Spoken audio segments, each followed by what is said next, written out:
Hello again, everyone, and welcome to another edition of Union University Basketball. Tonight, the Bulldogs will be taking on a foe that was a previous rival in the NAIA years, and that is Williams Baptist from Arkansas, not far from Jonesboro. And Coach Dave Niven is here with us to give us a preview of tonight's game. Dave, it's good to have you with us, and I want to go ahead and talk about, before we get into tonight's game, the weekend classic that you had against Tuskegee and Lane turned out to be quite well for your team, and they handled themselves well, and particularly when the other two teams made rallies in those two games. Tell us what you took away from the weekend classic. I think we were pleased with just how we defended in really both games. Felt like we had not defended very well in our scrimmages and exhibitions. So that was a point of emphasis going into the week. It was something that, I've made Easton Bozzoli the defensive coordinator of our team. And he really did a great job of getting our guys ready. And I thought we took a big step forward and just overall how we defend, the commitment to defense that our players have. So in both games, I thought they really did a nice job of making our opponents take and make tough shots. We took away a lot of easy baskets that we had been giving up in some of our exhibitions, and so that was positive. We need to build on that. I think, from the weekend, we held both teams under 30% shooting. That's not sustainable. That won't continue, but it's a good start, and hopefully we can build on that tonight.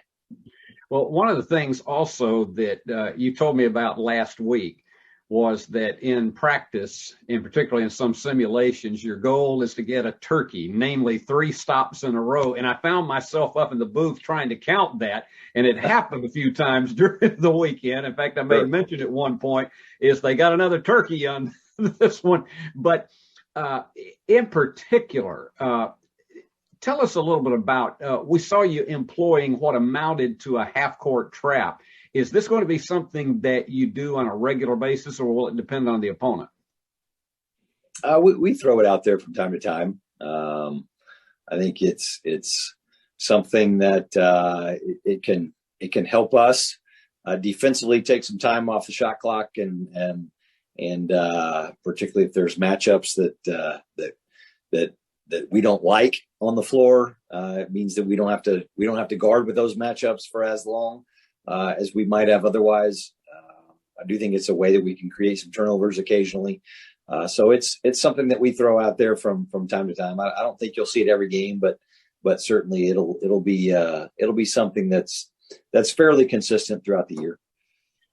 I know it's early in the season to draw any conclusions from your opponents until you've actually gotten into conference action and until some of these teams have some more games on tape.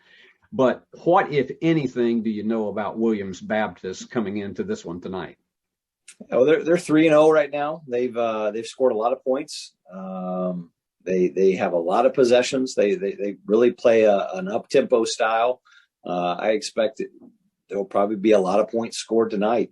It should be a fast-paced. If you like up-tempo basketball, you'll probably enjoy this one. They press quite a bit. They'll trap quite a bit. So we'll need to be prepared to handle that, to make good passes out of traps, and then try to attack if we can do that once we break the press. I think they play a lot of players. They have very, very deep at the guard positions, but probably their best player is their post player that starts. He's been there for quite a while. I think he's a tough cover. So our post players will have their hands full tonight trying to guard him inside.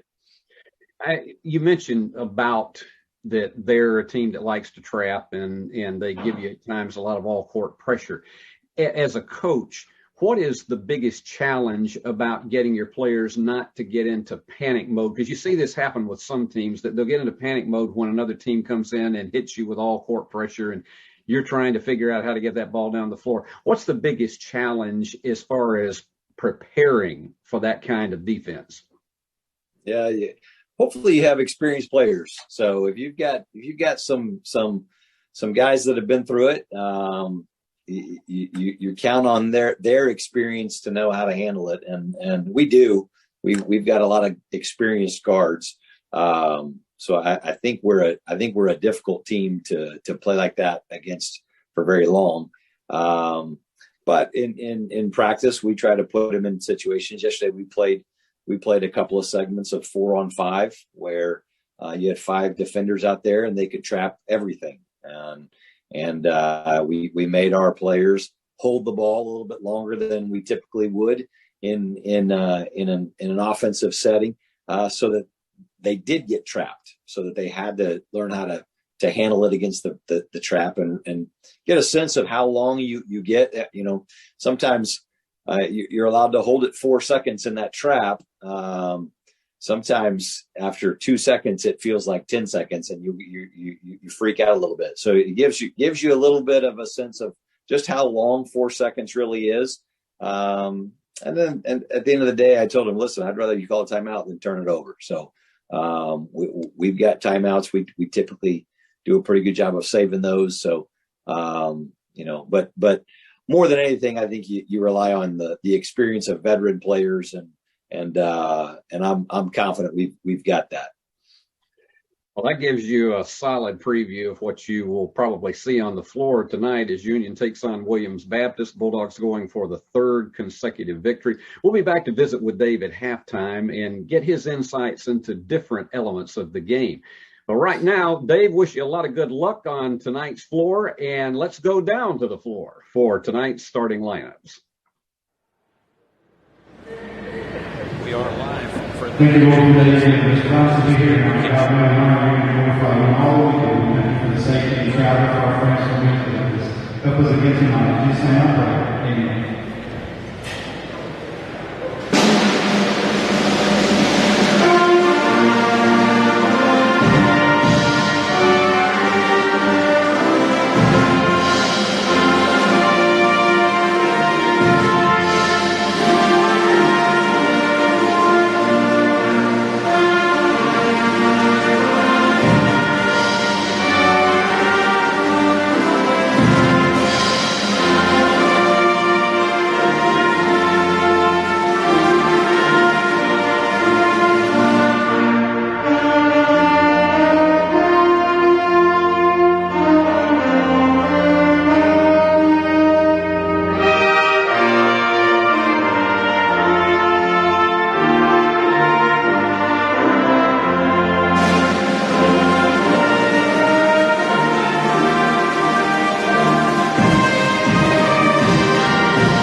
these two teams. First for Williams Baptist. He goes by number 0. He's 6'6" and a senior from Chicago, Cortez King. And then you've got Ty, who is also known as Duke Harden, a 5'10" sophomore, also from Chicago. Shaquille Butters is from Freeport in the Bahamas, a 6'6" senior, and he's their big gun, averaging 22 points a game and 17 rebounds. Braxton Half, he's a 5'11" sophomore from Brookland, Arkansas, and Javon Clark, he's number 45, and he had 10 points in the last time. He's another one of this ball club is loaded with people from Chicago or the Chicago area. For the Bulldogs tonight, it's going to be looking like the usual group. J.C. Hawkins from Independence, Kentucky. He'll be going at the point guard.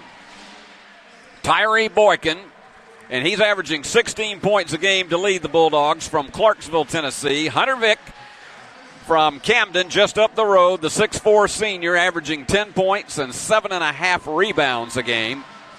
Big Ty Park, 6'4 senior from Pocahontas. He's averaging 11.5 a game and 6 rebounds. And then Bo Gidgel, he is from L.A., 13-point-a-game average and 7.5 rebounds. And those are your starters for tonight, brought to you by Worthy Road Studios for the finest in video and event production all throughout West Tennessee.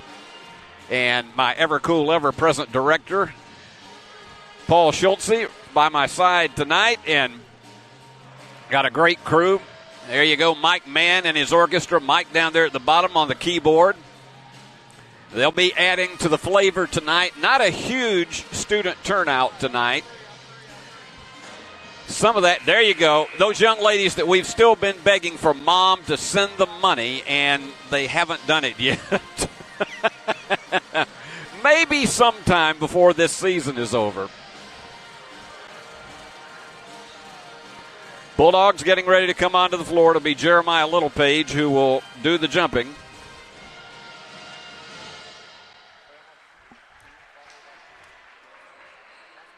And he will meet up at center against Cortez King.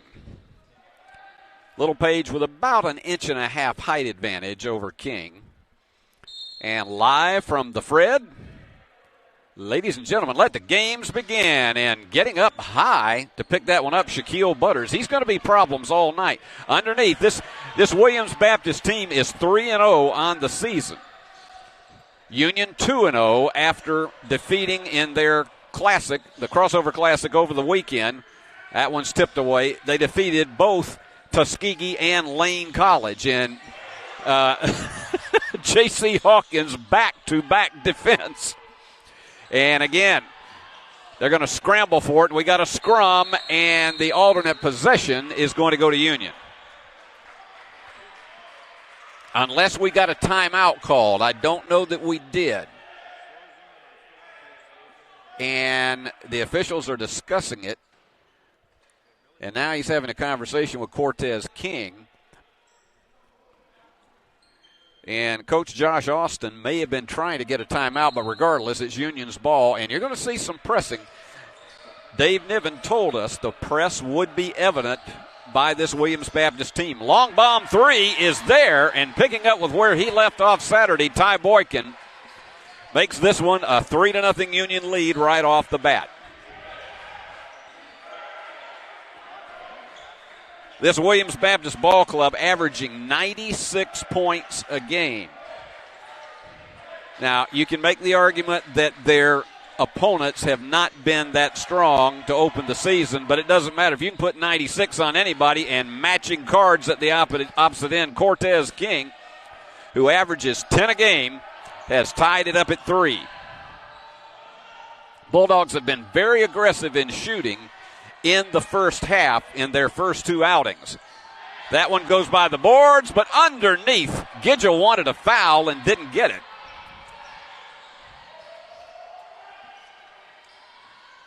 And they will not hesitate whatsoever to go right down that lane and take it right to Union and attack the basket, almost stolen.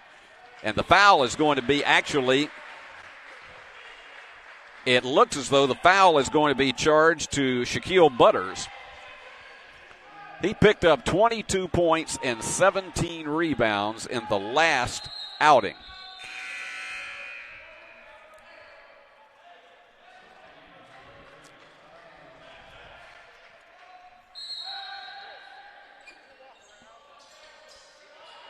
Here we go. It's Hawkins. We'll get our scoreboard back up in just a few moments, but I'll keep you apprised on everything. Driving right through everyone. Vick cannot get the layup. Second layup missed by the Bulldogs. And they're working the perimeter once again. This team also is averaging 50 rebounds per game, so they put up a lot of offense, and the turnaround basket is there for Butters.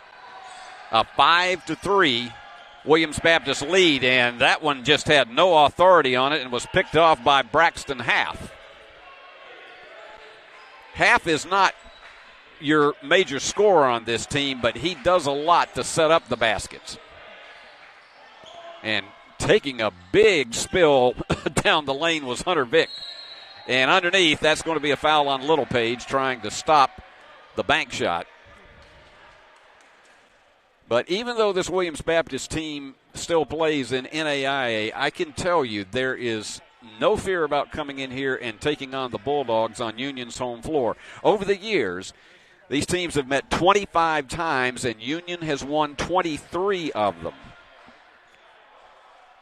Union has won 13 straight in the series. Trying to make it a 6-3 lead is Butters. And no good, misses both of them. He scrambled down that lane and got the rebound, but could not get the follow. Littlepage commanding the ball. Vick thought about going all the way. Here's the bomb. Nope, short. Union, unlike what we have seen in the first two outings, has not gotten out to a hot start from behind the arc. You've seen Union shooting between 50 and 58% those first two games from three-point range. And beautiful fake, but nice recovery on the part of Littlepage to stop that layup.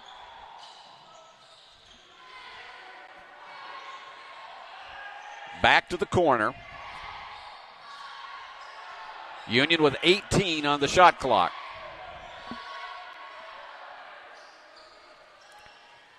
And that bounce pass with the turnaround and the foul. So Vick goes to the line for two. And the foul is on Javon Clark, the 5'11 sophomore from Chicago. That's our third foul of the contest, and so it will be Vick to the line for a couple. Hunter averaging 10 a game, had that big 17-point first half against Bethel in the exhibition opener, but last weekend he was averaging double digits in both of those games in the crossover with the SIAC opponents. And connects again. Game is even, and Union going to that half-court trap. And you heard Dave Niven explain in the pregame show more about why this is employed to somewhat unsettle a team trying to bring the ball down the court.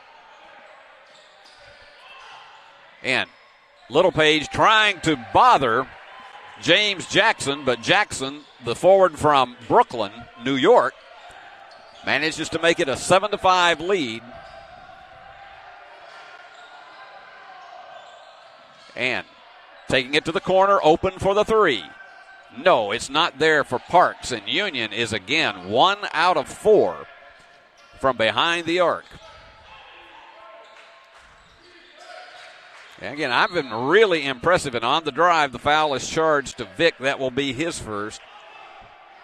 And we have our first timeout of the contest, and so your score, Williams Baptist 7, Union 5, and we'll be back after a message of interest to all of you folks at home.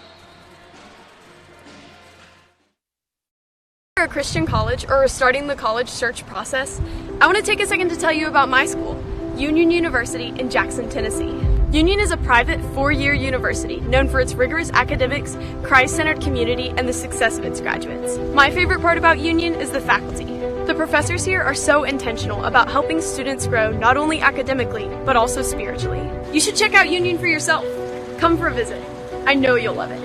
At Union University, you'll be transformed.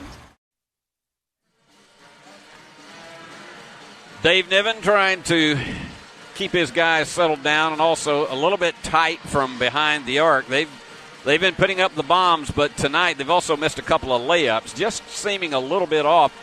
This is the third game in 5 days, and certainly you don't make any excuses for that, but this team could be a little bit tired hitting the floor again that frequently. So far, Union only 14% from the floor, and Williams Baptist at 37.5%. Now we got our scoreboard back.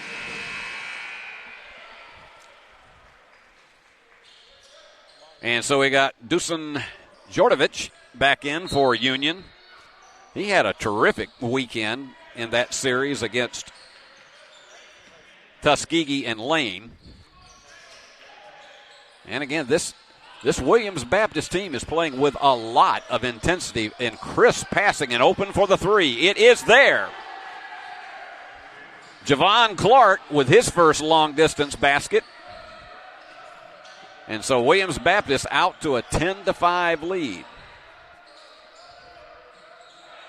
We'll be visiting again at halftime with Dave Niven. During the season, we're going to talk to him between periods about, as the three goes through for Boykin, we're going to be talking to Dave about different aspects of the game and let him somewhat be a teacher. It's called the Coach's Clipboard, and we hope tonight we'll get that off to a good start. Knocked away, and it goes back to the Eagles. Wonderful campus in Walnut Ridge, Arkansas, and there are a lot of folks who are part of the union hierarchy here and the union faculty that are very, very familiar with many of the people at Williams Baptist. Always been a great relationship between the schools. It was back in the late 90s that both of them played when the Trans-South Conference was formed, and you had Lyon College from Arkansas as well as Williams Baptist that joined in, and you really had a terrific combination of NAIA basketball at this time. Down to 10 on the shot clock. They're picking up the tempo with those passes once again. Knocked away by Jordovich. They're going to have to hurry, and he went to his knees. And I don't know if they will not get that one off. It was a nice bank shot from behind the arc, but no go because the 30-second clock had expired. So Union doing a good job on defense. That is the second turnover for Williams Baptist. Boykin, the leading scorer in the game so far with 6, his 2 3-pointers. And the foul reaching in was James Jackson.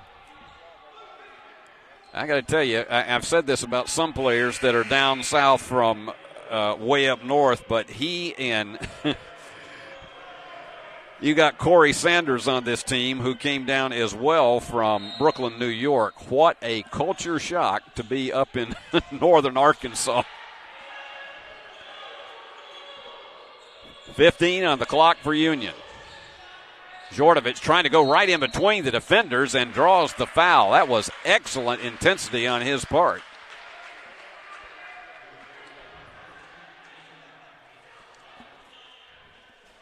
So at the line is going to be Jordovich. He'll go for 2, the Serbian. Adds a great dimension to this Union ball club, but the first free throw rolls off. Checking in for Williams Baptist once again is Shaquille Butters, and coming out, James Jackson.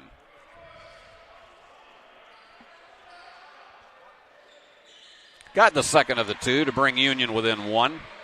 And Union again going to the half-court trap with 3 guys up front. And took them 7 seconds to get it up court. What you don't want to do is leave somebody open, such as happened earlier with Clark when he hit a wide-open 3. Almost stolen by Jordovich. And he bothered him enough that he got that rebound away from him. Excellent defense. And Jordovich wide open, and a great look by DeBuck to find him. DeBuck with a terrific fake. They thought he was going for the shot, and instead he dished off into Jordovich, who has really taken control here in the last few moments. Bulldogs back to the lead again, 11-10, a 6-0 run for the Bulldogs. Big 3 by Clark is not there, and the rebound coming off to DeBuck. Union getting in a bit more of a rhythm now, like we saw them over the weekend and the previous week in the exhibition against Bethel. This is going to be the last home game for about 16 days. And trying to get through everybody was Boykin. Ty Parks on that offensive board and the foul. So Union going to the offensive board weapons that they have, and so Parks will go to the line for 2. After this one, Union will be headed down on Friday to take on North Georgia in Dahlonega. It's going to be another one of those crossover series against the Peach Belt Conference.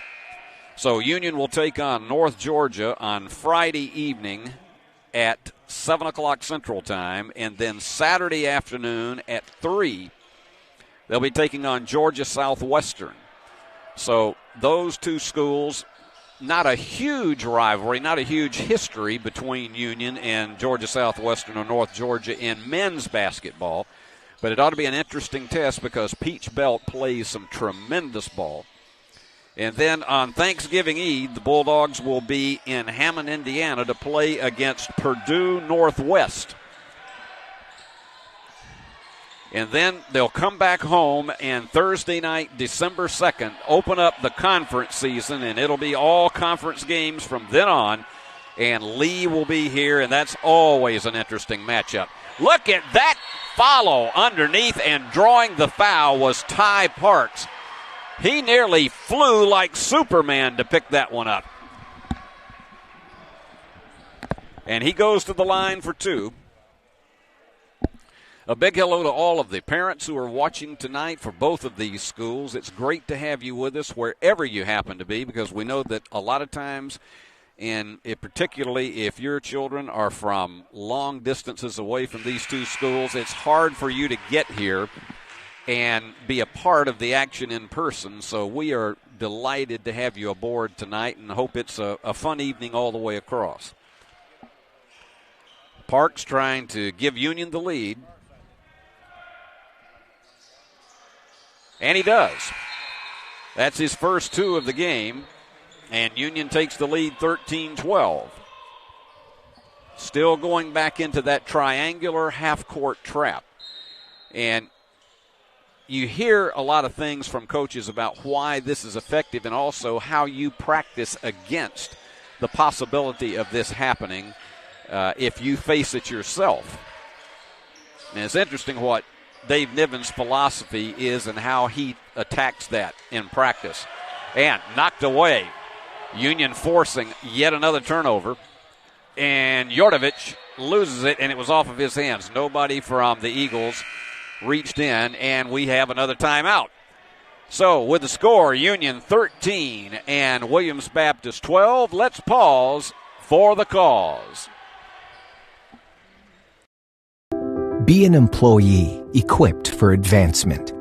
Be a role model to your kids, your coworkers, your friends. Be a dreamer, an example, a finisher. Be a success story and a college graduate with an associate or bachelor's degree for adult students from Union University. At Union University, be transformed.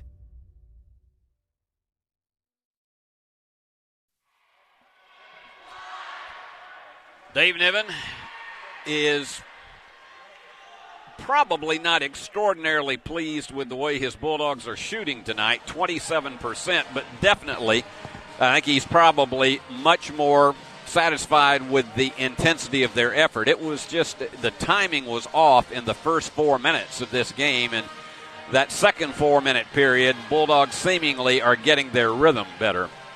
And I mentioned about the rest of the men's schedule. The women will be back home after splitting 2 games in Florida last weekend. They have really an entire week off, and then this Saturday we'll be having them right here again against Central Missouri, and they are a double tough team.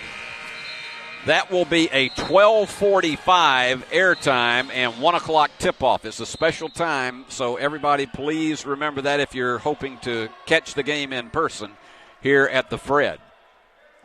1 o'clock airtime, that's tip-off time, 12:45 airtime for those of you watching on E-Plus TV6 or on the Union Digital Network.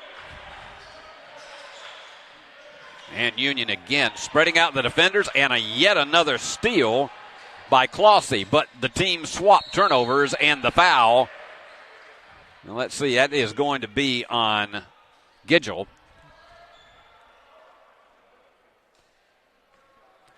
That was one of those situations. Union got the steal and then coughed it right back up, and in a desperation attempt to try to stop an easy layup, Gidgel went in for the foul. He is not out to his big hot start that we saw him have both games on Saturday and Friday. This is Rajon McIntosh. He is from Little Rock, not too far from the Williams Baptist campus. And he gets 1 out of 2, and we're tied again at 13. Rather low-scoring pace to this game so far.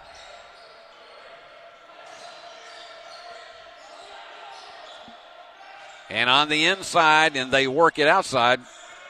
The bomb, yep. You bet it was Justin DeBuck, his first 3. We've already had 5 Bulldogs score in this game, and Union out to, it doesn't sound like much, but at 3 points, largest lead of the game. Bulldogs were down at 1 point by 5. And again, Williams Baptist playing a much more deliberate offense, and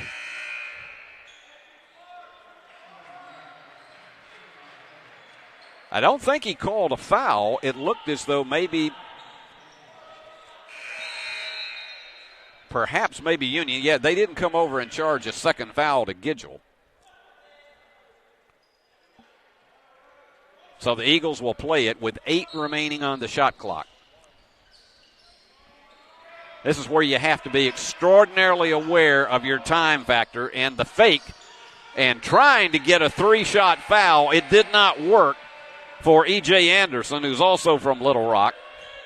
So Bulldogs will play it. It's 30-second clock violation, and so that is turnover number 5 and stolen right away by the Eagles. And from the corner, the 3 is not there. They're going to try to get either a layup or a foul, but he's forced to bring it back up. Tough underneath defense by the Bulldogs. So Union dodged one there. Pumping from the corner. That one's well short. You could tell he didn't really have the best look at it, did Clossy. And on the drive, the foul is charged to Duke Harden. So the Duke commits his first. Actually, that's the second. They just put up his second foul on the board. Checking in again for Union is Ty Parks, and coming out is J.C. Clossy. And that is the 7th team foul. That's a big, big factor. Williams Baptist is already committing 7 fouls, and so Union will be in the bonus from this point forward, and we haven't really hit the 10-minute mark yet. And no Placo drop. Trying to get the tip in underneath was Vick. He couldn't tip it up high enough to get it off the glass. So Union blows an opportunity. Under 10 minutes to go in this first half. And underneath, the basket is not there. It was, again, intense up-court defense and the foul. So Union will again go back to the line. Foul is charged to T.J. Clardy. He is a sophomore from Conway, Arkansas. He goes 6'3". Some of the students at Union who are here for the game tonight, I know that most of them are looking forward to what will happen next week. That's why probably a lot of them are not here tonight, is because late semester exams, and then next week it will be Thanksgiving break. They get a full week off.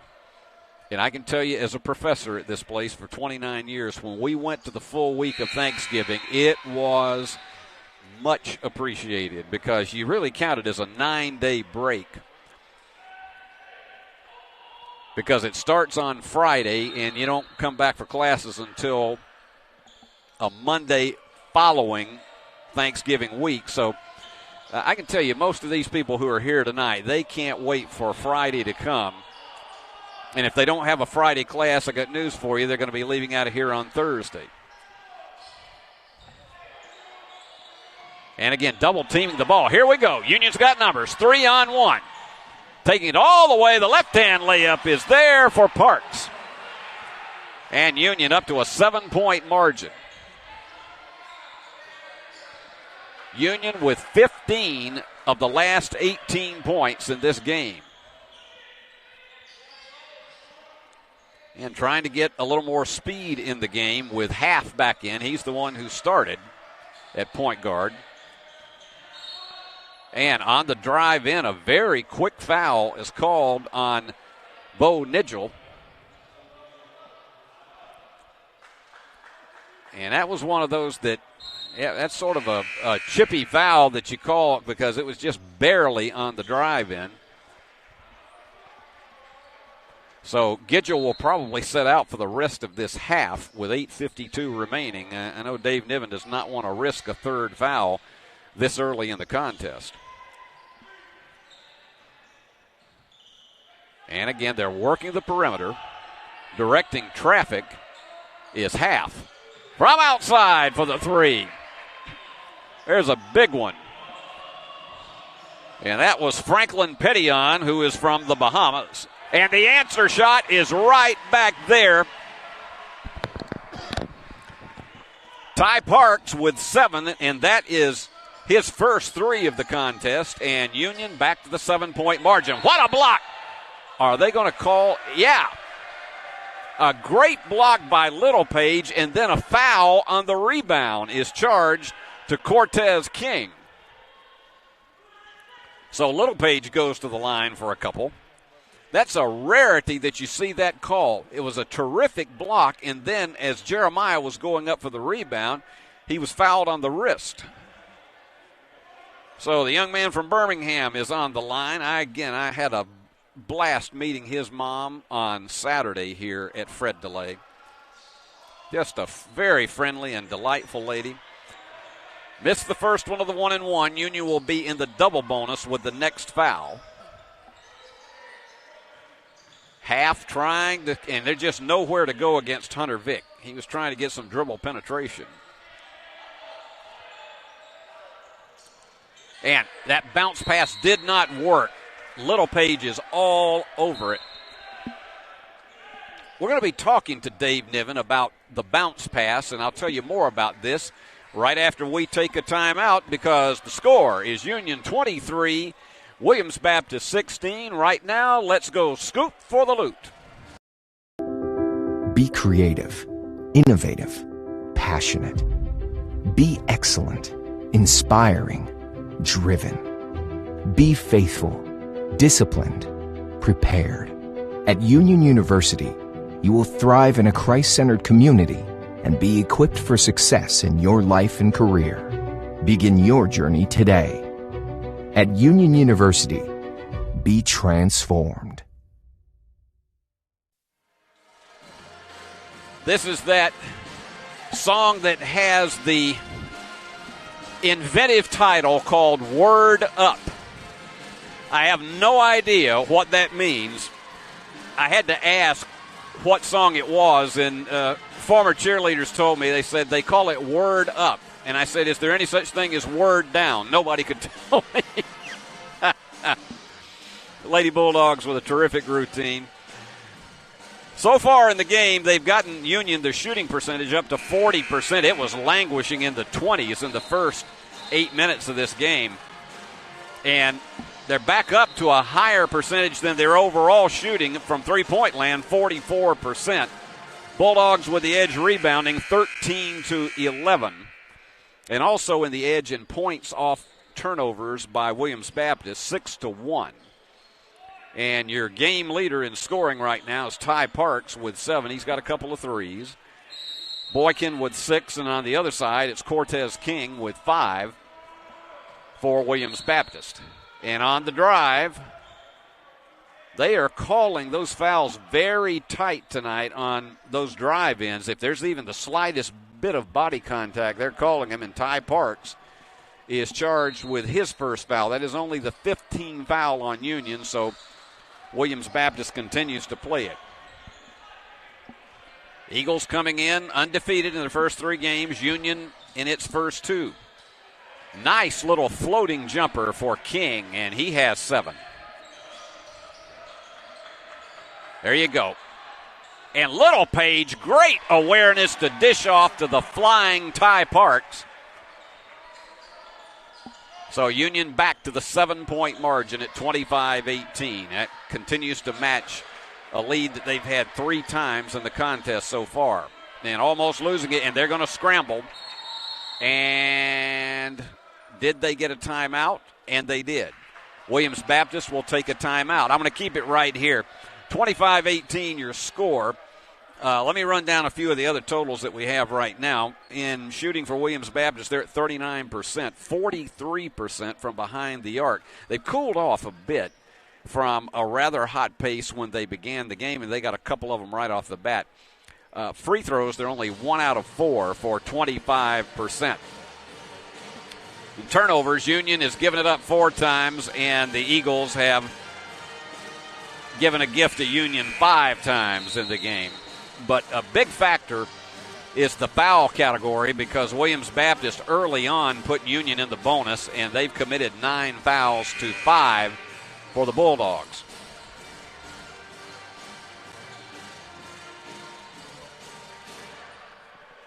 And again, not as much atmosphere. This place was really loud over the weekend. And Union playing some tight defense. Again, as Dave Niven says, most of the time, about 90% of the time, he'll go man-to-man. Occasionally, he'll switch up to a zone so that it just gives a different look to his opponent. And the foul, it looks like that is going to be on Jordovich.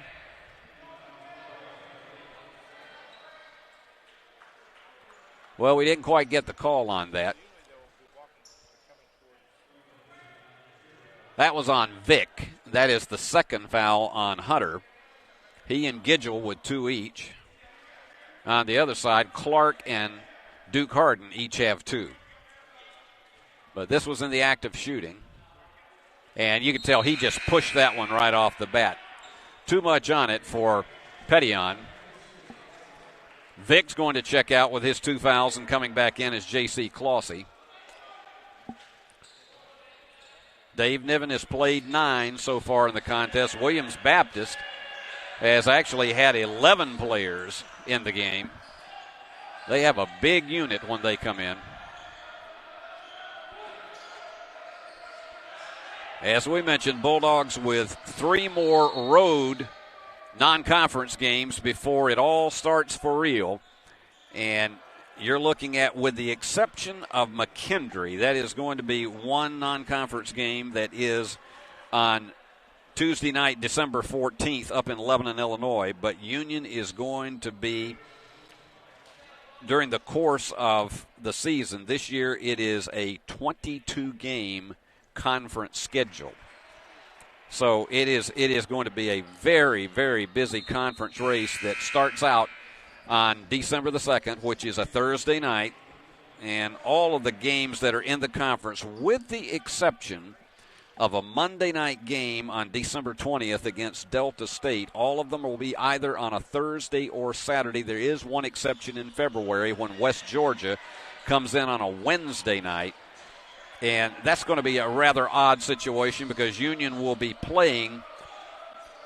It's a single weekend game. It's not even a weekend game. It's a midweek game. Fall-away jumper is there for Boykin. So Ty has 8 in the contest, and Union its largest lead at 27-19. Clark setting it up, and here goes the steal. I don't think he's going to catch him. No, soft layup. Now, what I liked about Gidgel there is he didn't showboat it. He could have gone in and just smashed it home and might have had a chance of completely missing it. But he saw that the best way to the basket, just float in there and get the layup. And Union now up by 10. His first double-digit lead right into – he went right into Clausey. And nice tip in. Again, good follow-up by Butters. That floater is not there, but he was fouled. That was really good court awareness on the part of Boykin because he saw the defenders about to collide in on him. And as he did, he released that ball, and even though it wasn't even close to going in, he gets a 2-shotter. Tyree from Clarksville, Tennessee, about 2 hours from here. He's a senior. And checking in for the Eagles is Christian Rucker. He's a sophomore from Newport, Arkansas.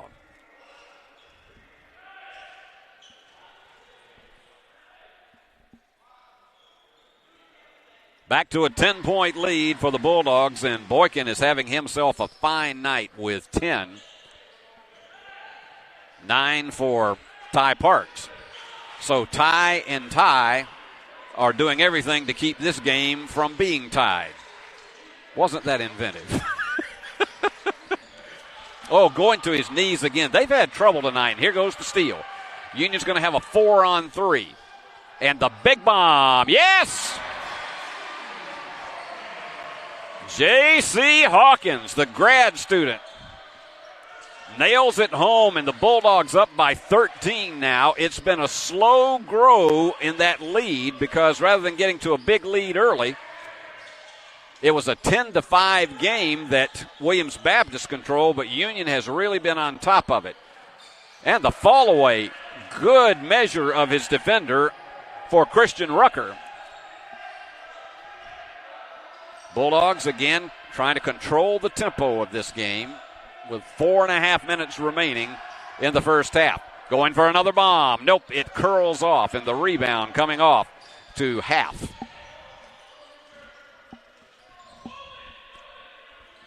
And they're going to again be a little bit more deliberate. They would like to get a backdoor play, but that's been very hard to do against Little Page tonight.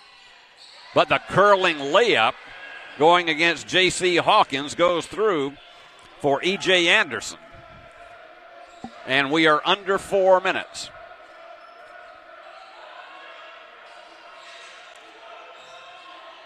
And a double turnaround, and the bank just was not there. Boykin did not have his angle correct.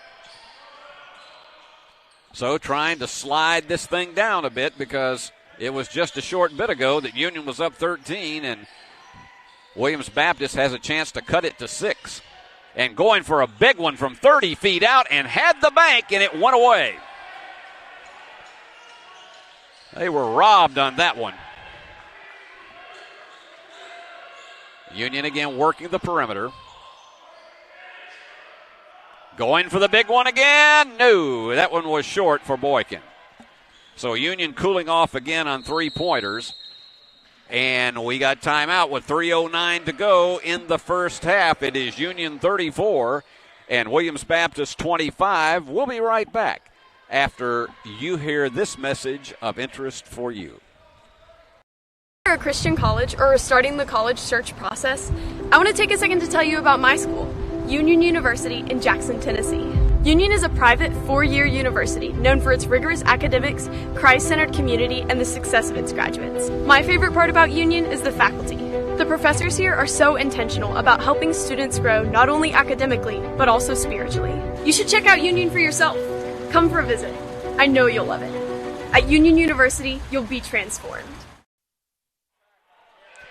I want to give you a personal invitation to join us Saturday night at 7 o'clock right here on E-Plus TV6 and EPlusTV6.com for Steve Beverly's TV Classics. And this Saturday night will be our 300th edition. We got a very special show for you in which we have 6 of the all-time favorite classics, and we're going to be showing you their premiere episodes. And one of them, I'll tell you right off the bat, is Gunsmoke, the first half-hour episode of Gunsmoke from September 10th, 1955. Jim Arness was a young fellow of 32, and I think you're going to find interesting how young he was and just how it set the table for the 20 years that Gunsmoke was on network television. So be with us Saturday night, 7 o'clock, right here on E-Plus TV6 and EPlusTV6.com, the 300th edition of Steve Beverly's TV Classics.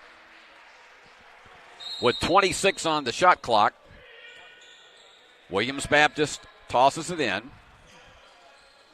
And again, they would like to chip this lead down as they go to the locker room. They're going to work one-on-one against Parks, and it goes through. Nice floater for McIntosh. And so Union has seen that 13-point lead sliced almost in half, and is it? Yes. Boykin, don't give him more than about a half second, and he's going to leave you, and it went right into the basket with the layup, and it went underneath the arm of his defender who committed the foul, and so here he goes. This has been a terrific first half for Tyree. Got all three and make it a 10-point lead again, and Boykin with 13 to lead the contest. Almost stolen. Tell you, Parks was on top of that. Had he managed to fritter that away, it would have been good night time.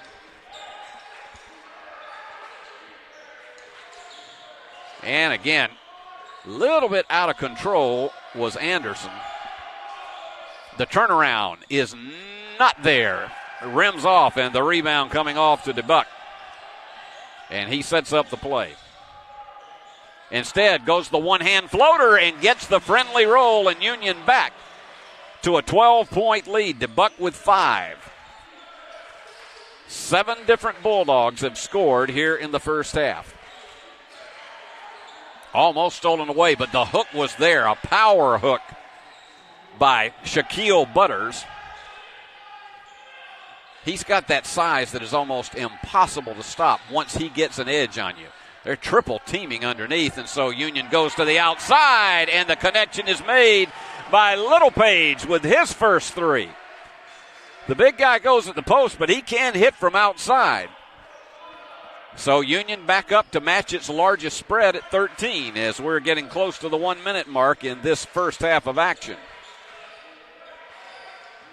Trying to work the baseline and getting it home. He just simply curled that ball higher than his defender, and McIntosh with 5. Driving to the inside, and the floater, the answer shot is there for DeBuck. Give him 7. Under a minute. And this game has actually had, it looked like it was going to be a perilously low-scoring game in the first 10 minutes. And Union has really picked up the pace to hit 44. Checking back in as Littlepage comes out. Checking back in is Mikhail Simmons. He's another graduate student from Murphy, Texas, transfer from the University of Indianapolis, which is a Methodist school. At the line, Ernie Anderson. EJ. And off the mark. It was a 1-and-1, not a 2-shot foul. So Union will not be able to run the clock out, but going right down the middle. There's no way you were going to stop him. He was robbed of the basket, but he'll have 2 at the line. This has just been a showcase first half for Tyree Boykin.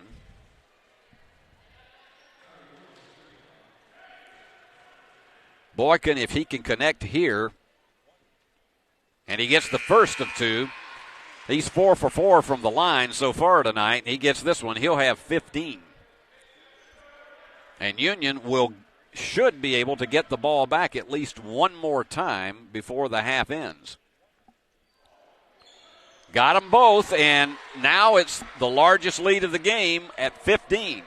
And Union is now up to 54% shooting. That layup just too strong by Rucker, and Union powering it back down, going for the bomb. Yes!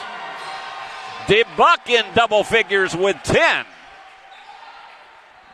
49-31, and the Eagles will try to play it for the final opportunity. They don't want to give Union another chance to go up 20 at halftime. There's just something emotionally deflating about that. Just watch the screen for how much time is left. They're going to have to hurry. They put up the bomb. No, it's way too far. No, he did not get it off in time. Whoa! Had that gone through, it would not have counted because that was a big, big bomb. But Union really turning on the pace. We got into the final 8 minutes of the first half, and the Bulldogs leading it 49-31 at halftime. Let me run down the scoring for you. It's been a Tyree Boykin night. 15 points, and he's perfect from the free throw line. He's got a couple of three-pointers. And for Justin DeBuck, I mean, he's been hitting. He's got a couple of three-pointers himself, and he's a perfect 4 for 4 from the floor with 10 points. And Ty Parks with 9. Now, over on the other ledger for Williams Baptist, it's a 7-point night for Cortez King, and he leads the Eagles in scoring, and 5 for McIntosh. And looking at rebounding, it's been all spread out. Everybody but J.C. Hawkins has got a rebound for Union. You got 4 guys that have 3. The game leader is Shaquille Butters with 4, but Union has the edge in rebounding 19-15. So there you have it. Bulldogs, an impressive last 10 minutes of the first half to take the lead 49-31. Well, for our halftime feature tonight, it is Coach's Clipboard. And tonight, we're going to look at 4 different aspects of college basketball with Dave Niven and get his expertise on it. What we hope that you learn is something about the inside part of the game that maybe you only hear people talk about like us or coaches, and maybe you'll help you understand how some of the decisions are made. So here we go. Here is Coach's Clipboard. Well, by the magic of videotape, we are here with Coach Dave Niven. Actually, he's in the locker room having the halftime conversation with players, but we visited with him earlier today. Dave, let's talk about some of the nuances of the game of basketball in general. And I know you have been a strong defensive coach throughout all of your career. What kind of game do you personally prefer? One where it's up and down the field and up and down the court, I should say, and it's 103-91, or is it a better game as you see it to have stronger defense? I think it's very difficult to play at a pace where you're able to average in the 90s or 100 points a game. Just doesn't happen very much in today's basketball. I think just the ability for teams to scout, and now that every game, every possession that you play all season is available, coaches can really develop game plans that can take you away from what you do best, and it's hard to play at a pace unless you have enough players that can really create turnovers and increase your possessions with steals and offensive rebounds. It's hard to play at a pace where you can consistently score in the 90s. So we do want to play fast. We I think this team in particular is really good at playing with pace and pushing the ball. And so I would say it probably depends on our personnel year in, year out. We've typically been a team that averages in the low 70s. I would love to think that this team could get closer to 80, which is a high number. If you look at offensive scoring statistics, you don't find many teams that average in the 80s today. So, but I do think we have a deep bench that we can keep guys fresh and sub a lot, and so we do want to increase the pace of play, but I'm also a coach defensively. I don't like to give up easy baskets. So our pressing is measured. It's designed to not allow easy baskets. Our traps are calculated. So we are a team that oftentimes I think the better our defense is playing, the longer the possession is going to be for our opponent, and which really at the end of the day limits our possessions.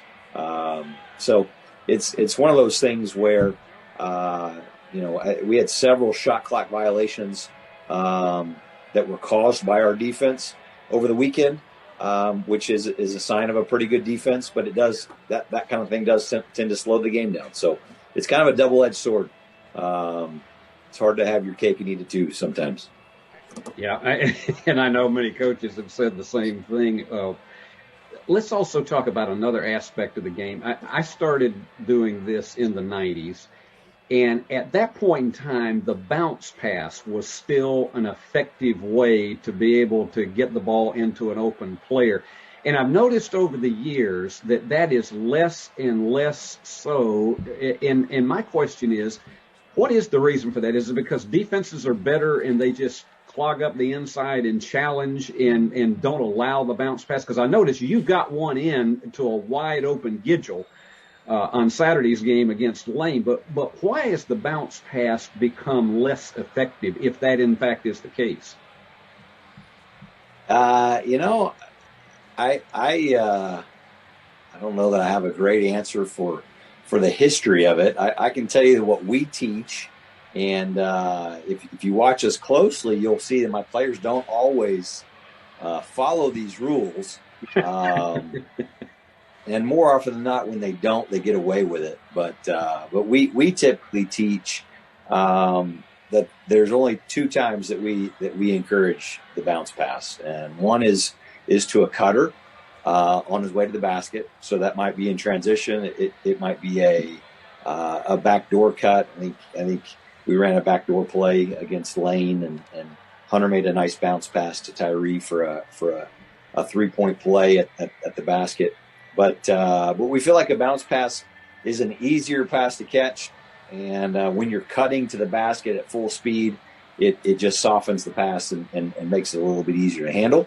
The other time that we encourage a bounce pass is when we are feeding the post on the baseline side. And so every other pass, and I think sometimes the one that bothers me the most is the perimeter bounce pass to a shooter.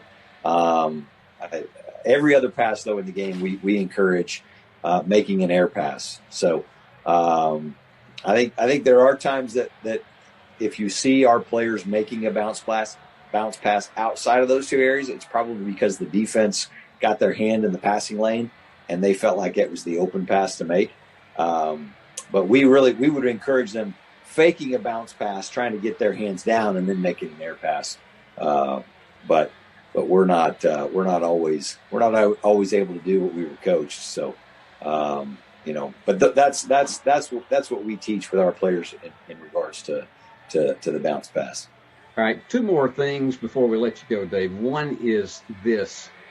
For the viewer who is a casual fan and doesn't understand all the nuances of the game, if you can, in layman's terms, explain to them what's the difference between a man-to-man and a zone defense, and when do you know as a coach that maybe we'd be better off trying a zone rather than going man-to-man?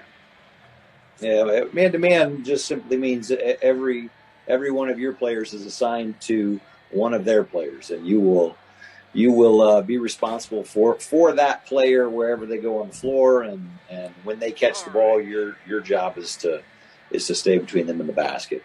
On a zone, you're more defined a certain area of the floor. So, most zones have man-to-man principles, so you'll still match up with a player when they have the ball. But when that player leaves your area, you find another player. So, I have over my career been well over 90% of the time we've played man-to-man and have used zones primarily to try to just change up the flow of the game. If we haven't gotten stops very well, or if there's matchup problems that are causing issues for us, or if we get into foul trouble, those are times that we've switched to zones in the past.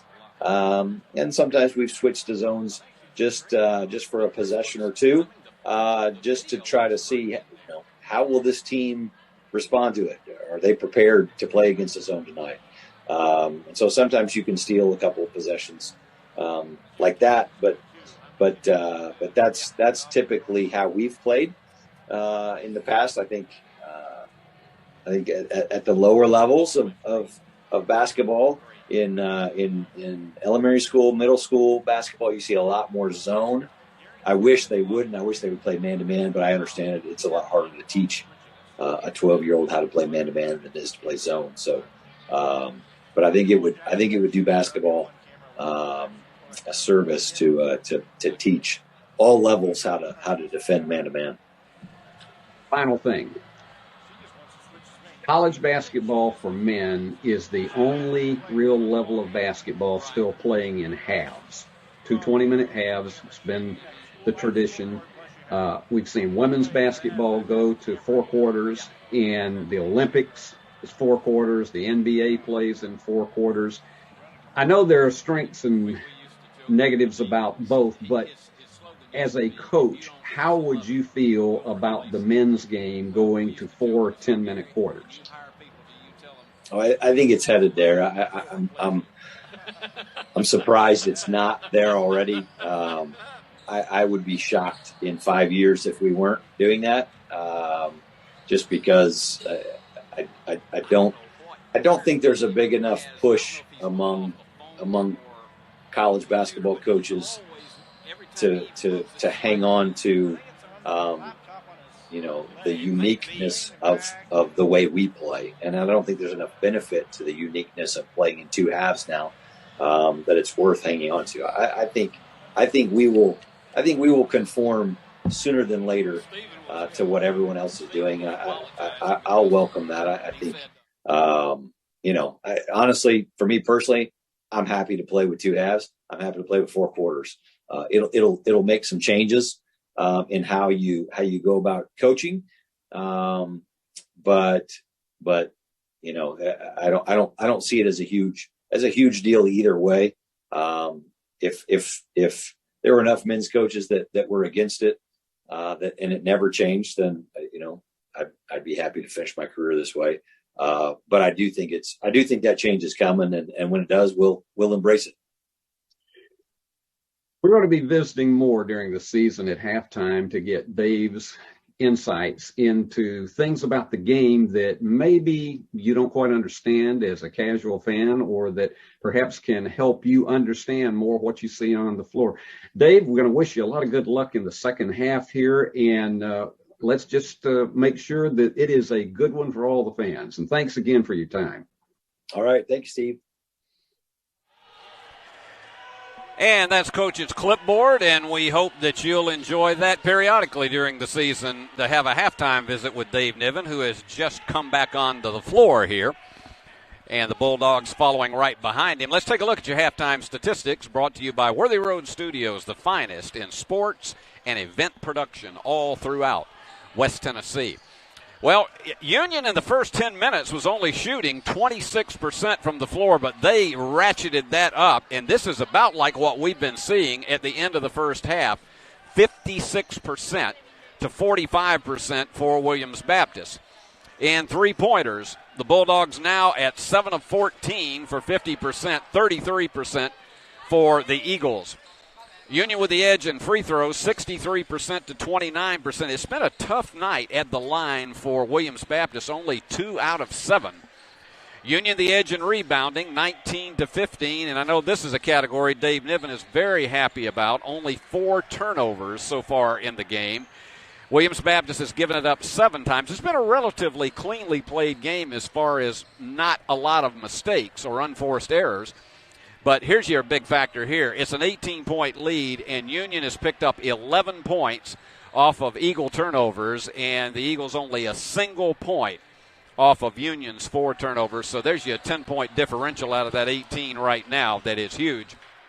Bulldogs leading it 49 to 31, and let's remind you once again, we will be right back here on Saturday afternoon. It'll be 12:45 for our airtime on E+ TV 6, as well as eplustv6.com and the Union Digital Network. And that is going to be the Lady Bulldogs taking on Central Missouri, and they are double tough. So we hope you'll be here with us in person at the Fred. If not, join us right here on Channel 6, and we'll be bringing you all of the action between Union and Central Missouri as the Lady Bulldogs. It'll be their first outing after last weekend's doubleheader that they had on Friday and Saturday down in Florida in a crossover classic. And so what they will be doing is trying to get back on the winning trail. They're 1-1 on the season. And Bulldogs coming in tonight at 2-0, and Dave Niven certainly has to be happy with the way the Bulldogs managed to come out of the struggle when they were down 10-5 early and then put on a 15-3 run. And now with an 18-point lead at halftime, this looks more like the Bulldogs that we saw in the Friday and Saturday matchups against Tuskegee and Lane College. So we're about only a few seconds away from the start of your second half. Steve Beverly again with all the play-by-play, and I'm glad to see you tonight. I really am. I'm glad that any time that we have an opportunity to get together like this is so much fun, and it's a delight for me to be back at the mic this year. And so let's go back down to the floor as we're getting ready for Williams Baptist for the first alternate possession here in the second half.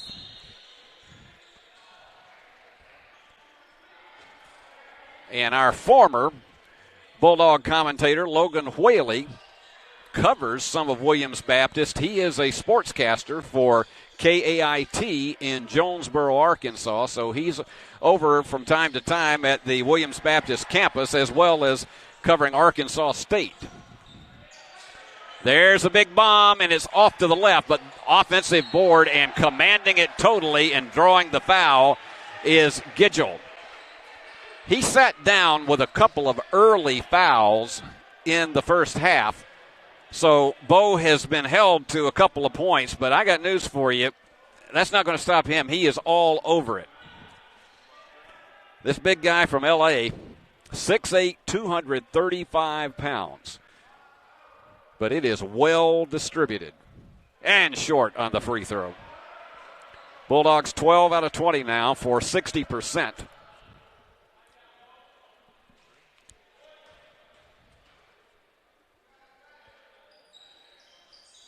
Missed them both. But they're going to get, nope, it's going to go to Williams Baptist. They almost got it back into the hands of Gidgel. For a short time, the Eagles had some numbers. They have not been able to penetrate the inside very well. And a foul. Williams Baptist put Union in the bonus very early. Now, that is the third foul on Gidgel, and I know nobody's any more frustrated about that than he is. So it's half to throw it in.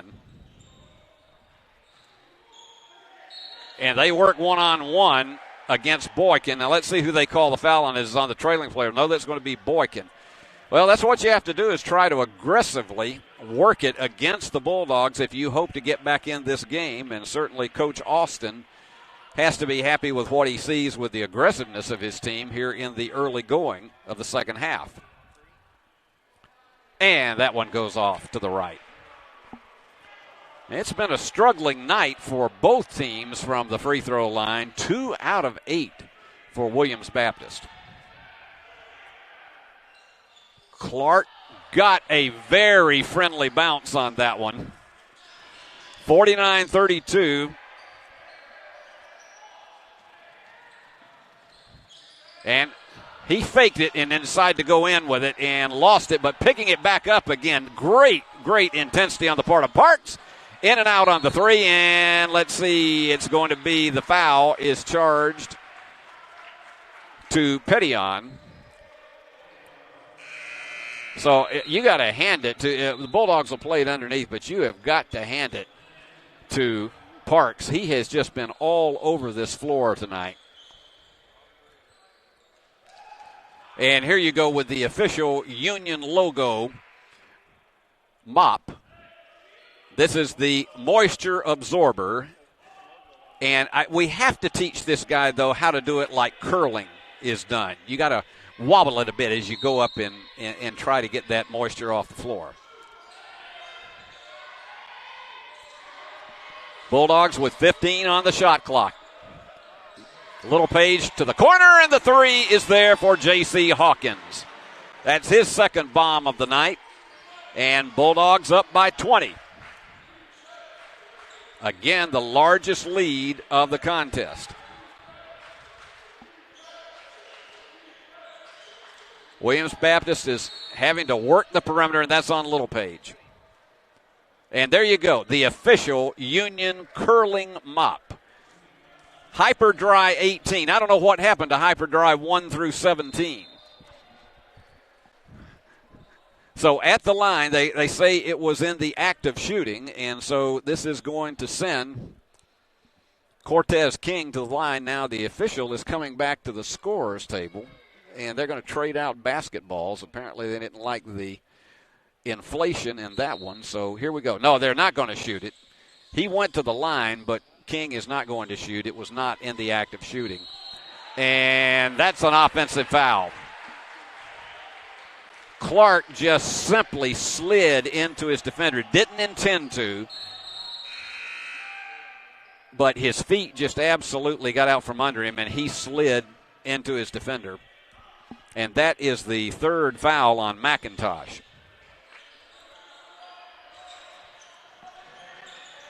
Now let's see how Dave Niven plays it.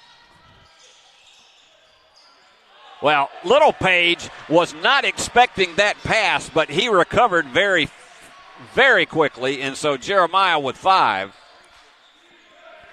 Bulldogs are doing pretty well what they want to with the basketball tonight.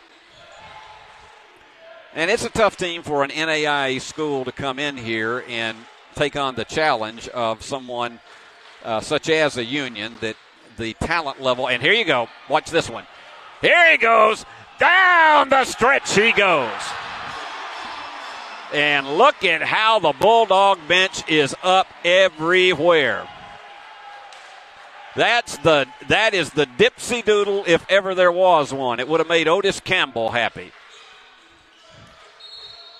And on the drive, and again, they are calling it very, very tight on some of these fouls on drives, and Vic is charged now with his third foul of the game, so he will check out. But the Bulldogs in excellent command, 56-32. Half's going to toss it in underneath his own goal.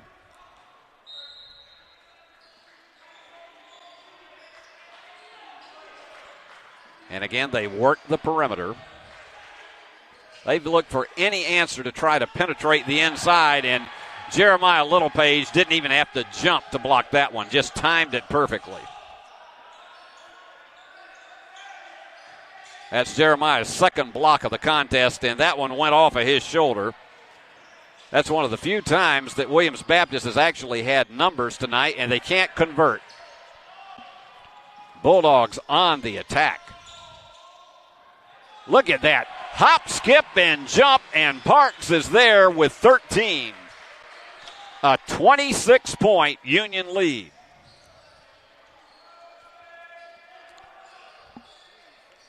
Thoroughly dominant in this one. It was 48-31 at halftime. From the corner, the three, again, not there. They get the offensive board, and it is knocked out of bounds. Butters was looking for an opportunity to take it right back up, and he had it kicked away, and so 16:26 to go. We'll take timeout. It's a full timeout, and so here we go. Bulldogs on top, 58-32, and right now, let's leave the scene so we can go pick up some green. Be an employee equipped for advancement. Be a role model to your kids, your coworkers, your friends. Be a dreamer, an example, a finisher.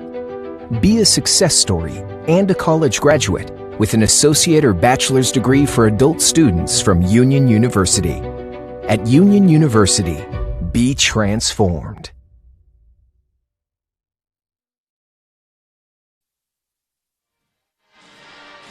And the sounds of YMCA coming from Mike Mann and his orchestra.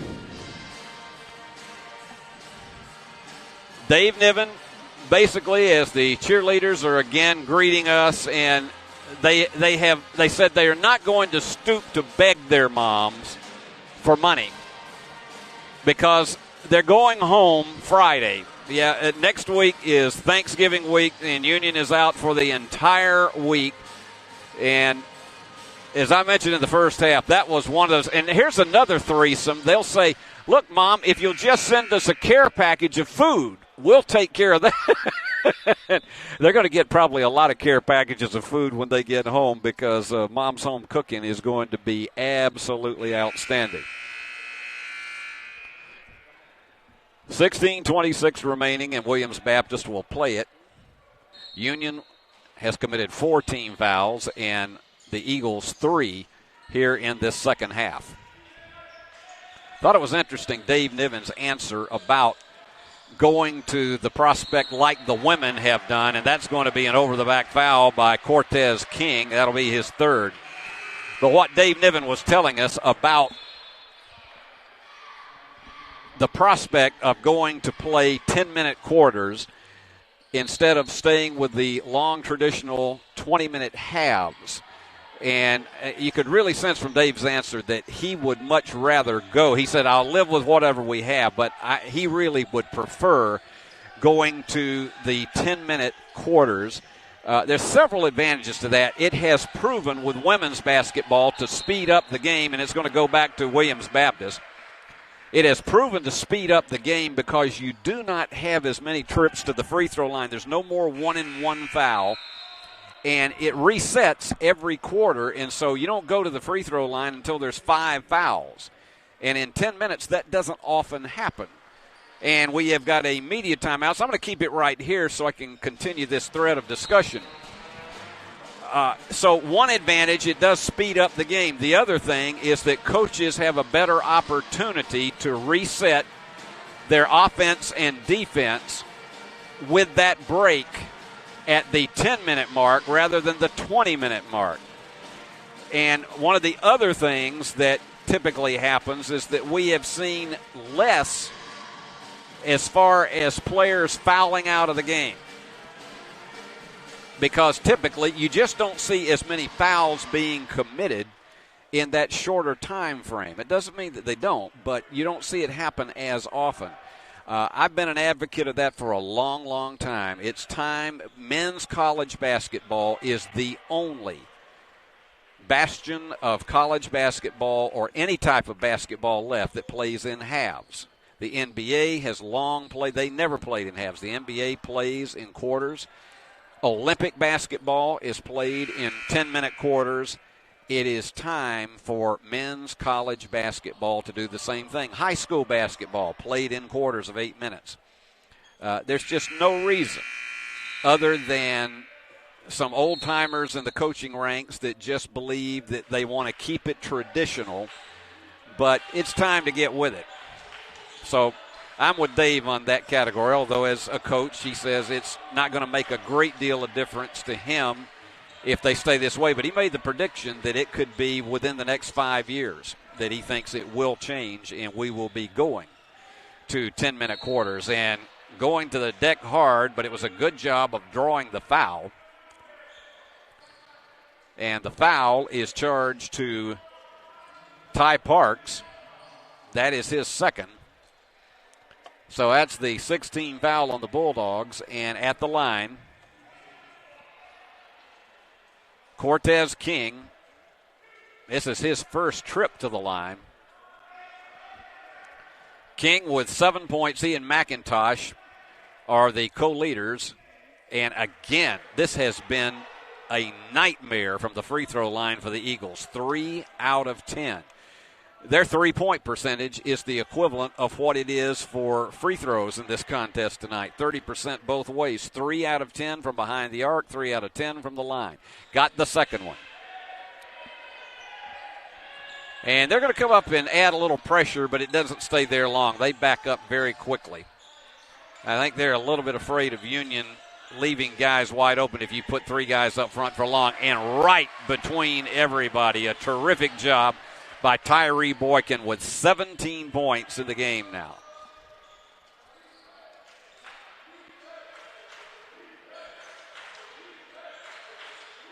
This Williams Baptist team coming in, winning their first 3, and the curl was not there, but the follow is there for King, and he's now in double figures with 10.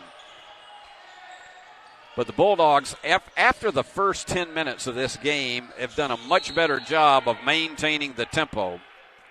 Union will play it. That was a desperation and almost a steal by McIntosh. He's impressed me in this game so far. He's playing with 3 fouls, and Javon Clark with 4 as well. Bulldogs with 15 on the shot clock. Yes, sir.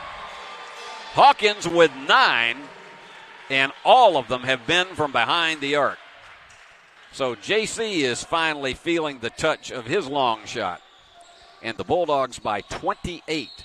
And going right up into Yordovich. And it's a frustrating thing for Dusan, but the truth is he didn't have his foot planted. He didn't have his body set. And so that call goes to the shooter. And they're having a mild discussion here, but I think it will clear up. As going to the line is Duke Harden. And he was, again, very fortunate because you saw that ball looked like it was going clear left, but it bounded right and went in. Union the edge in rebounding in tonight's game, 25-18. And gets the second one. Won't see the guys again here on television or at home until December 2nd. But that will be a first of 2 consecutive weekends as we approach Christmas in December. The 2nd and 4th and the 9th and the 11th. We'll see 4 Gulf South Conference games right here on this floor. On the inside, Yordovich. Back to the 28-point margin. And losing control of it, and the foul is going to be charged to DeBuck. And that is his first, but they have been calling some really tight ones tonight just on drives. You can't even approach the body. It was a much more free-form game that we saw in the Crossover Classic here last Friday and Saturday. And they're picking up the tempo a bit from the free throw line. That is E.J. Anderson's first. Checking back in for Union is Hunter Vick, who's playing with 3 fouls, and Bo Gidgel, who also has 3. But with this kind of lead, Dave Niven really, I think, has no worries about, even if he were to lose both of them, this game is pretty well in hand, barring one of the most miraculous comebacks that you could ever possibly imagine. And they have happened, but it doesn't happen against the Bulldogs often. Down to 15 on the shot clock. There you go, the bounce pass to the cutter. That is exactly what Dave Niven talked about in our earlier interview about the bounce pass has become almost obsolete. He said how you do that is if you have somebody cutting to the basket, and that's what we just saw with Hunter Vick going from his right to left, and from outside, they connected, and Hunter Vick is hot. 70-39. Hunter is all over it now. Bulldogs by 31. They were up by 17 at halftime.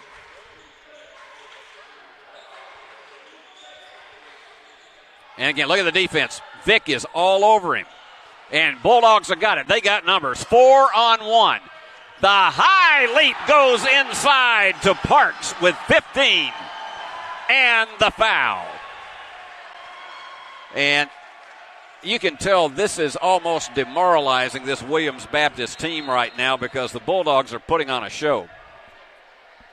That was a beautiful play. Absolutely. So Parks with an opportunity for the three-point play. And you just really want to have that exclamation point if you've gone in and had one of those flying dunks.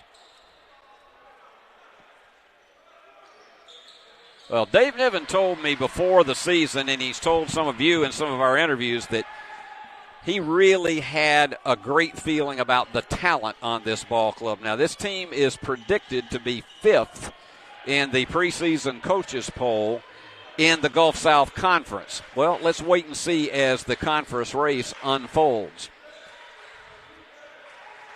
those preseason predictions usually just mean nothing, and a lot of times they are based on what happened last year. Nice follow-up by Jackson. And they go back to only one defender up front. Jordovic, and Vic's going to try to take it, and the floater rolls off. No call underneath as he tried to get his offensive board.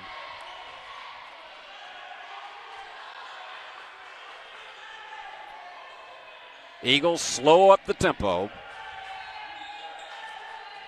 And that was knocked away beautifully, and they say it last went off the hands of Harden. That is just pressure defense. And now we have a timeout. Bulldogs are just thoroughly dominating at 73-41, and we'll be back after a special message of interest for you folks at home.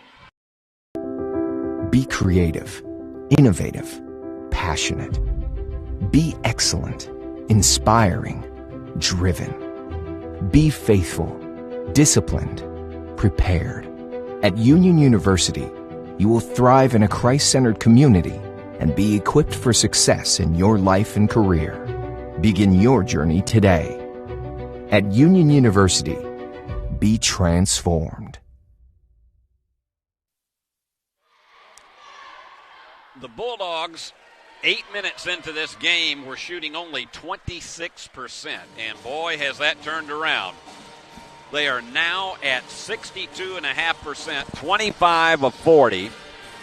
And three-pointers, 53%, 10 out of 19, and 59% from the free throw line. That's not so hot, but they've made up for it in every other possible category. Leading in rebounding, 26-20. For Williams Baptist, from the floor, 39%. That is an improvement from earlier in the game, but only 30% from behind the arc.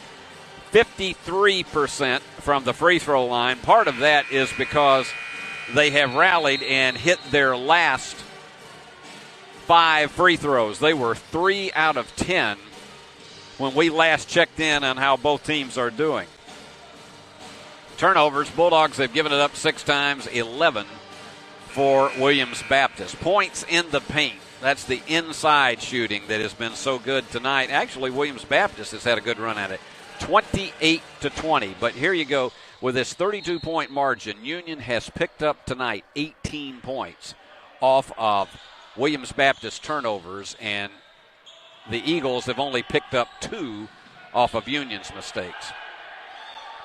Vic is a terrific, you can see Dave Niven down at the bottom trying to reset the play, and there you go.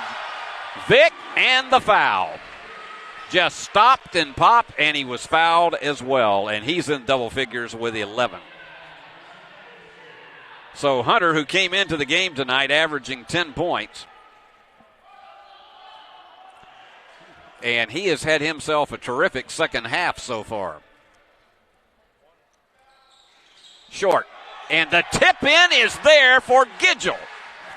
So counted as a 4-point play. Years ago, the NBA, if you did that, it would only count as 1 point if you tipped it in after a free throw. But college basketball never changed that. Got a foul again on the drive. They said it was a little bit of a push. And let's see who they called that on. Hopefully one of these days we will get the acoustics better in this gym, because it's almost impossible to hear Stephen Aldridge at the mic right now. That one is charged to Gidgel, and that is his 4th. So at the line, it's T.J. Clardy, the sophomore from Conway, Arkansas.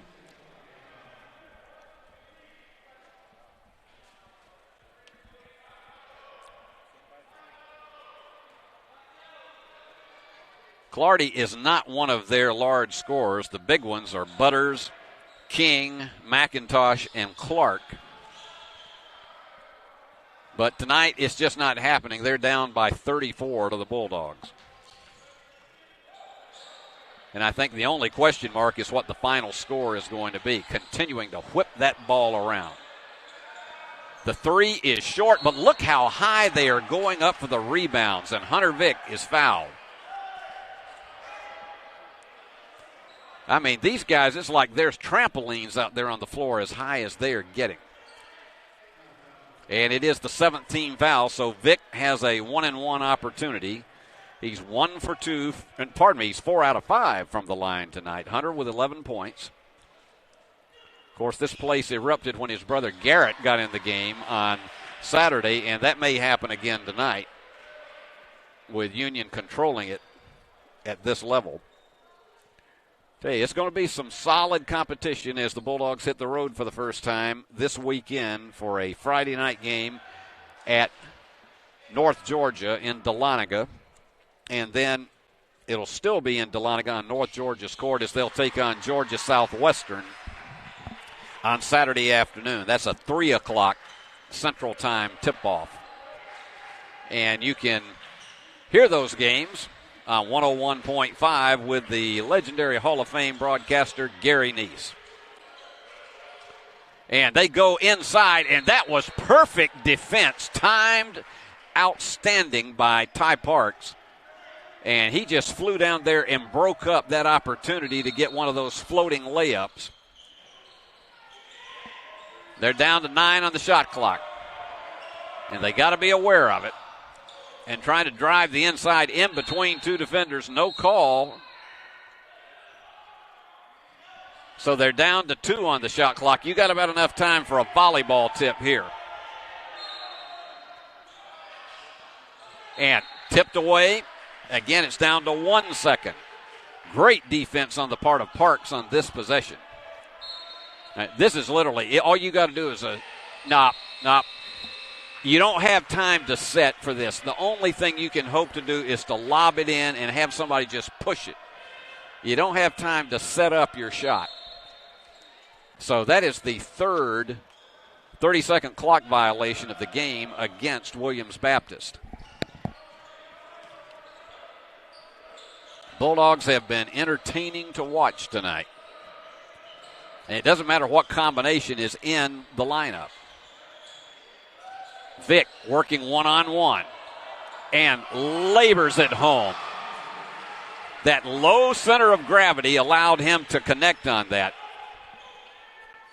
And we're only halfway through the final 20 minutes, and it's 81-43 Bulldogs.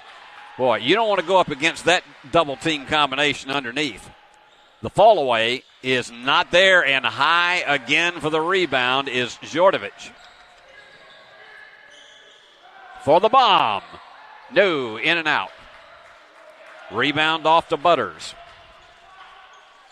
And they slow the tempo down once again.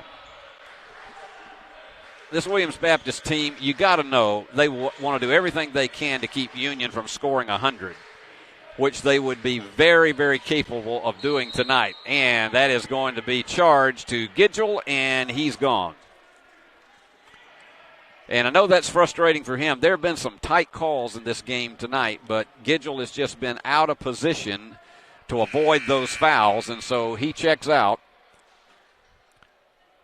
And let's see how they play. Everybody is substituting heavily across the board. And at the line, it's going to be Shaquille Butters. Now, that's not spelled like Shaquille O'Neal. It is spelled S-H-A-C-K-E-E-L. But no matter how you spell it, Shaquille is Shaquille. And he's got a lot of power behind him, this senior who stands 6'6". He's from the Bahamas. He went to Sunshine Academy for high school. Butters now with 5. And trying to connect on the daily double.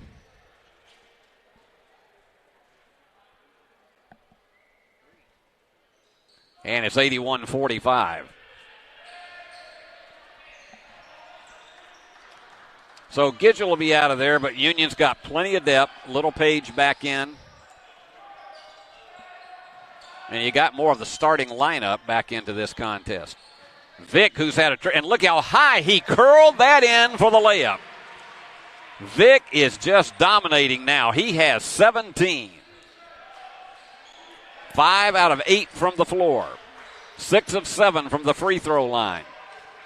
That bounce pass just had not enough authority to get it then over on the other side to half. And the bank shot is there. Nicely navigated home. So Butters with 8. And the tempo is picking up again.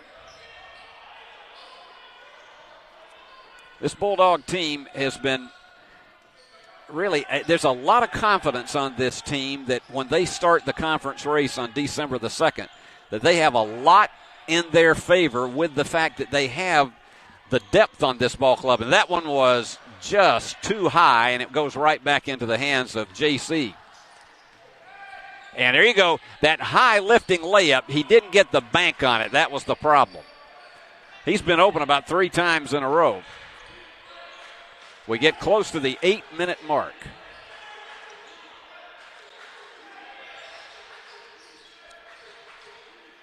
And right by the defender, and it's the offensive foul against Butters. Excellent defensive position by Jeremiah Littlepage as he went to the deck. So for Butters, that is his second foul, and Union will play it. But they will do that after we come back from a very special message. So right now, let's go dash for the cash. If you're a Christian college or starting the college search process, I want to take a second to tell you about my school, Union University in Jackson, Tennessee. Union is a private 4-year university known for its rigorous academics, Christ-centered community, and the success of its graduates. My favorite part about Union is the faculty. The professors here are so intentional about helping students grow not only academically, but also spiritually. You should check out Union for yourself. Come for a visit. I know you'll love it. At Union University, you'll be transformed. And there's that inventive song of lyrics, the Hey Song, in which there's only one word in the whole song, and the composer of that song, absolutely,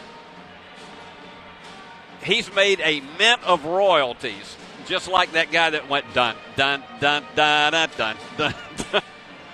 Oh, my goodness. What a night we've had here at Fred DeLay. The Bulldogs, after struggling in the first 4 minutes and getting down 10-5, they took control and then were up 17 at halftime. And then look at this, 36 on top in the second half against Williams Baptist. And Dave's still going with a lot of his lead performers. Maybe down to the 4-minute mark, you'll see him begin to substitute some of the guys that will not play as much down the stretch. And there's Vic again. And it's just off the mark. Littlepage underneath. And it just goes off the iron that was unkind. Jeremiah had a nice turnaround right-hand hook, but it just bounded off the back of the iron.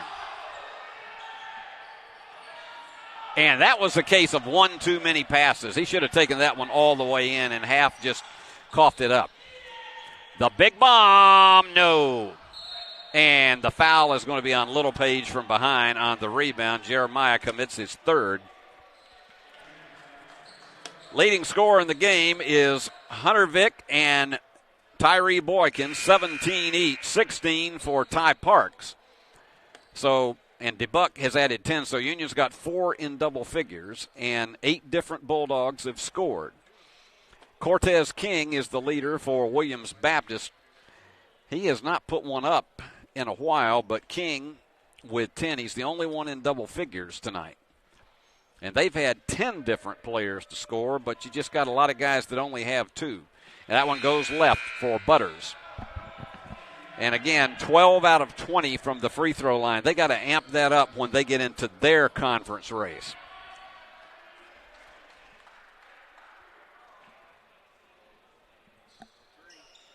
Connects on the second one. So Bulldogs by 35. Quickly up the floor. And catch and shoot, and it goes off right. Bulldogs getting a little bit cold right now.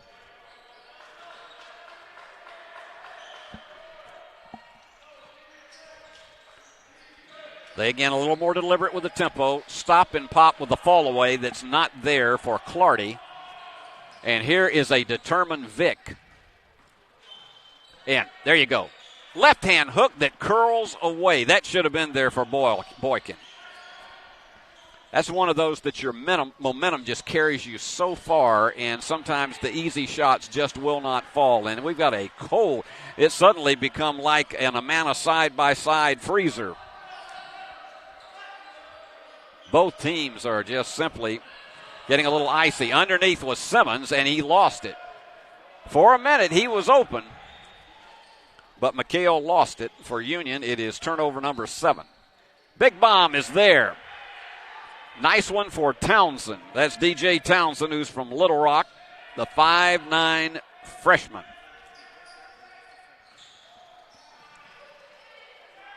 And kicking back outside, that one's going to be in there.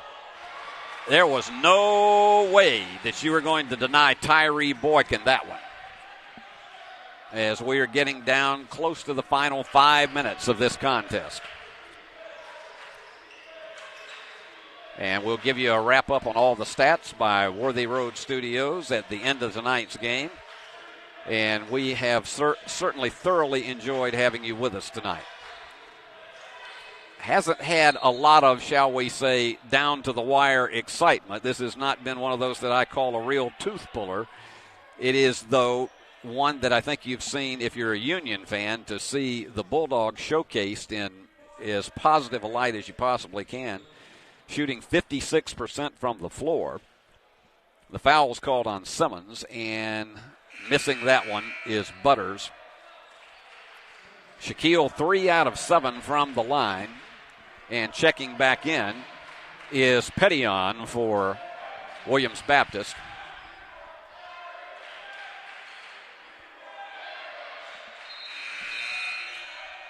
Picked up the second of the two, 85-52.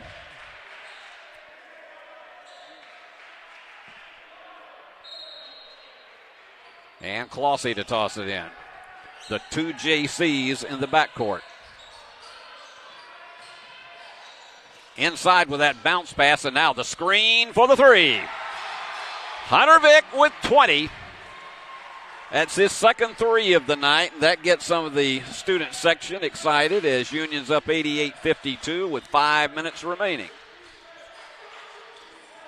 And to the inside, he's got his defender beaten, and Mikhail just let him have it. So King now has 12. Union looking for a give and go. Simmons. Yes, from outside, the big guy. 6'9", and he connects. So now Union has 9 players that have scored in this game. J.C. Clossy is the only one that hasn't come up with one. And the Bulldogs, look at that big guy dribble the ball. From the corner. Yes! That is the 4th three-pointer for J.C. Hawkins. They are lighting it up like Christmas here, 94-54. It had just been really getting to be a sleepy little game, and all of a sudden 3 consecutive threes for the Bulldogs. 50% from behind the arc at 13 of 26. Turnaround is there, and the foul.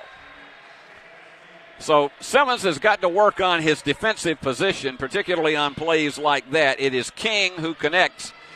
It's 94-56, and we have our final media timeout of the game.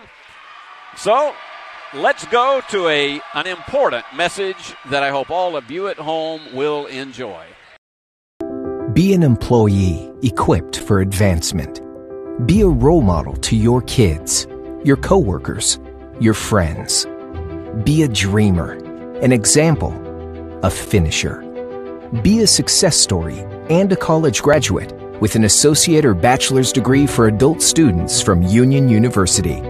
At Union University, be transformed.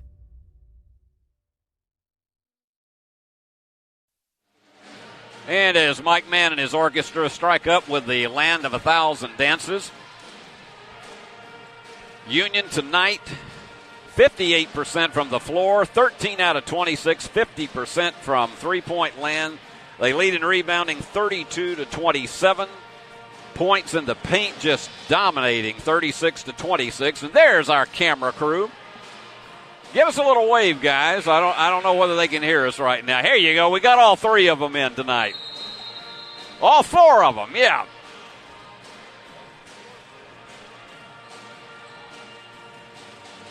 I got to tell you, this Union Pep Band adds so much life and enthusiasm to these games, even when the crowd is not huge. As I mentioned, a lot of the Union students have important late semester papers and exam from those mean and ugly professors, and I used to be one, who used to cram them in right before you go home for Thanksgiving. Aren't they terrible when they do that? And they're coming over to talk to the scorer's table. And apparently there's a lane violation, so wipe that one off. And now you're beginning to see these guys come in that you haven't seen much during the course of the game tonight. Checking in, Jay Hardison, a sophomore from Lewisburg, Kentucky.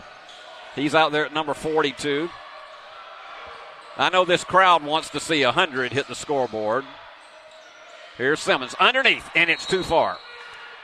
He just led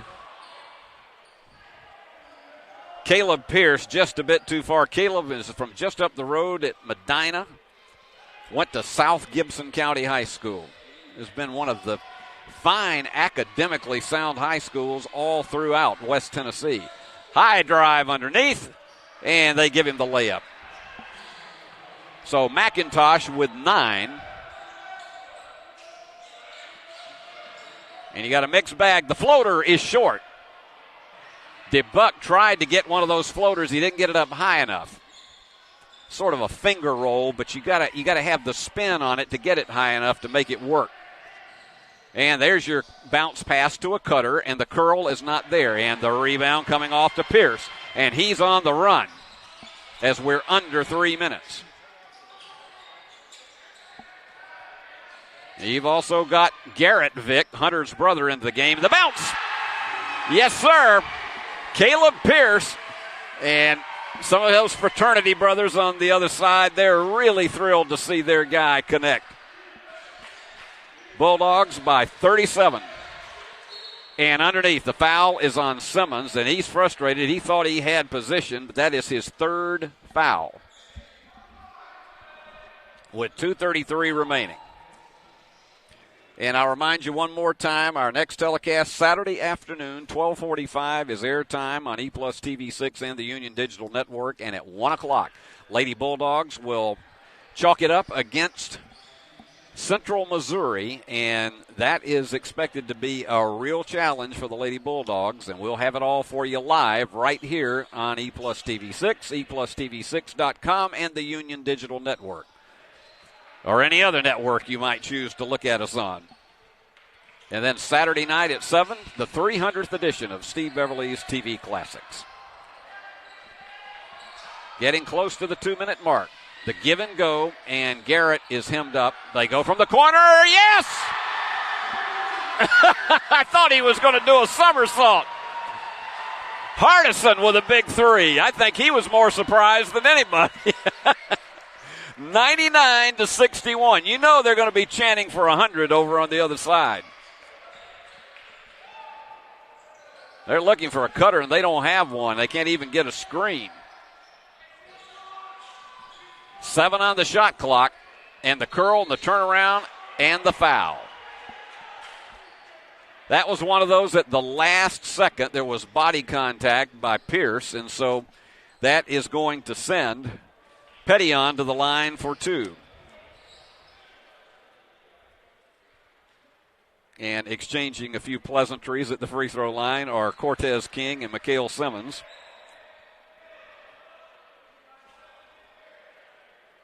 Simmons from Murphy, Texas, and Cortez is from Chicago, so geographically they're from significant miles apart. All right, Bulldogs may have a couple of opportunities to hit the 100 mark before Dave tells them, all right, you know, don't put another shot up. Let's see how they play it here with 17 on the shot clock. The fall away is not there, and you can tell it right off the bat. Petillon comes down with a rebound. So they'll probably have one more shot to get the century mark. And the three is there for McIntosh, and he hits double figures with 12. They're trying to go all the way inside. The jumper, yes! They have made the 101 number, and with a big smile on his face is DeBuck as he sends them over the century mark at 101-66. And rolling it in with a little finger roll. Petillon. Now, Union's got to put it up one more time. And watch these young guys. They kick it to the corner. No! Just a little bit too much on it from the corner. That would have erupted this place again. And the foul is going to be charged to Hardison. That'll be his first.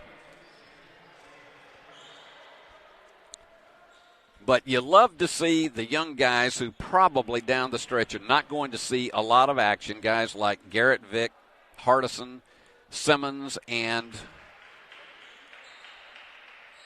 you look at them on the floor right now, and you love to see them get this game action. Caleb Pierce, because, this is preparing them for anything they might face in the future. High for the rebound is Hardison. And Union with one more opportunity, one more possession.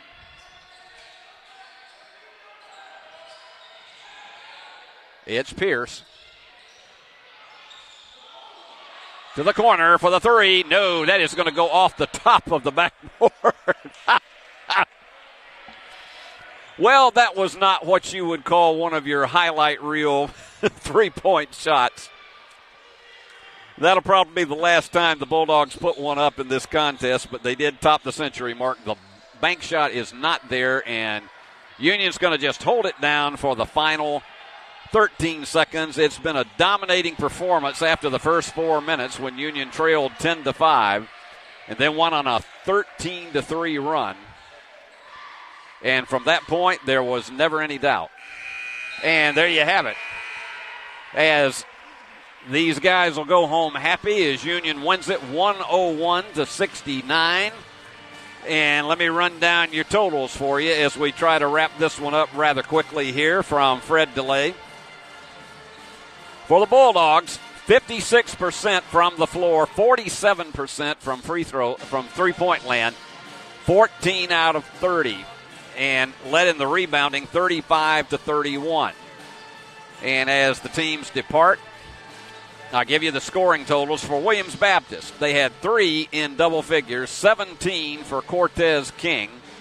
He was 6 out of 10 from the floor, 10 for Shaquille Butters, and 12 for Rajan McIntosh. And they shot 43% from the floor this evening. Over for Union. Well, let's take a look at what the Bulldogs ended up with tonight. You had 5 guys in double figures. Hunter Vick, the leader, with 20. He had 2 3-pointers with 6 of 12 from the floor. Tyree Boykin, he had a brilliant night tonight with 19 points, 5 assists, 4 rebounds. Just everywhere he was during the course of this game. And then Ty Parks, 16 points, 6 of 9 from the floor. He had 4 rebounds and 3 assists. 12 points. It was actually 5 Bulldogs in double figures. I said 4. Justin DeBuck, 12 points. He had 5 buckets from the floor, including a couple of 3-pointers, and 5 assists. And then winding it up in the double figure category, that is J.C. Hawkins, 4 for 4 from behind the arc tonight. His were all spread out. You usually call that a rather quiet 4 for 4, but when he hit, the place erupted. So 5 Bulldogs with double figures as they take it home 101-69. And so the Union team goes 3-0 on the young season. And they will be headed down to Dahlonega, Georgia, which is north of Atlanta, somewhere between Atlanta and Chattanooga. And they'll be headed there for a weekend crossover classic against 2 Peach Belt Conference teams on Friday night, they'll be taking on the host North Georgia, and that's a 7 o'clock game. And so if you're listening on radio, Gary Neese will be with you probably about 15 minutes before that at 6:45 for that game. And then they will be the following afternoon at 3 o'clock. They will be there taking on the Bulldogs will be taking on Georgia Southwestern. So it's going to be a real challenge for the Bulldogs to maintain their undefeated string because they're going to be on North Georgia's home floor.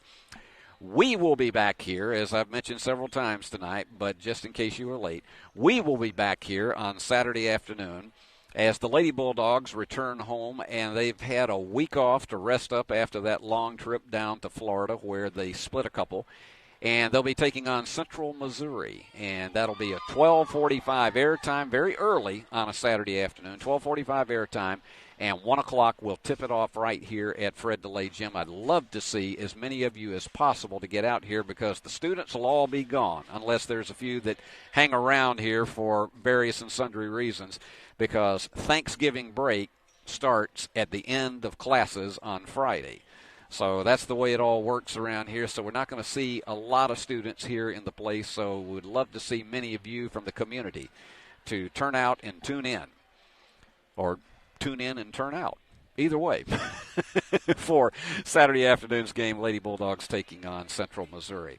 Well, that about wraps it up from here. Bulldogs, again, your winners tonight, 101-69. And so for our executive producer, Paul Schultze, who also directed tonight's telecast, your outstanding camera operators, Billy Bolin, Gary Lockhart, and Christopher Reasons, I'm your announcer, Steve Beverly, saying until we're with you Saturday afternoon, so long from the great hub city of West Tennessee.